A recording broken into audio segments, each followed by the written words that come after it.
السلام علیکم ګرانو دوستانو. نن به زه تاسو ته وایم که تاسو هم غواړئ د افغانستان او د زیمبابوې لوبې ډېر په اسانۍ سره لایف وګورئ بغیر د کوم مشکل نه، نو دغه ویډیو تر اخره پورې وګورئ. په هر څه به تاسو پوه سئ.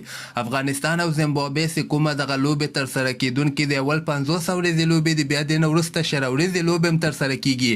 که تاسو غواړئ ډېر په اسانۍ سره دغه لوبه لایف وګورئ، نو اول به لاړ سئ هلته به فیسبوک کې تاسو ولیکئ افغانستان ورسز زیمبابوې لایف میچ. چې څنګه تاسو هلته سرچ کې دغه ولیکه، ډایرکټ به د افغانستان دغه لوبه لایف تاسو مخې ته لایف راسي او تاسو یې کتلی سئ. که غواړئ په یوټیوب کې دغه لوبه لایف وګورئ، نو هلته به ولیکئ افغانستان ورسز زیمبابوې لایف میچ، نو ډایرکټ به تاسو ته د افغانستان او د زیمبابوې لوبه لایف راسي.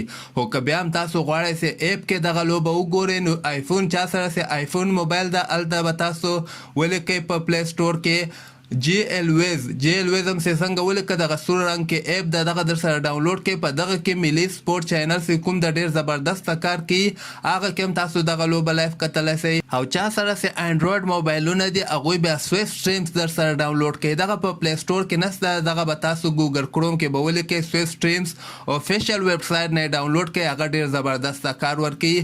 نو بل نورو ځایونو کې چټي مه ګرځئ، همدغه یو څو لارې کومې چې ما تاسو ته وښودلې، په دغه کې تاسو دغه لوبه لایف کتلی سئ. که هر چیرته یې که کارونو کې مصروفه یې، که هر یو هیواد کې اوسیږئ، دغه لوبه ډېر په اسانۍ سره لایف کتلی سئ. دغه ویډیو هم در سره لایک کړئ او همدغسې تازه خبرو لپاره تاسو دغه چینل هم در سره سبسکرایب کولی سئ.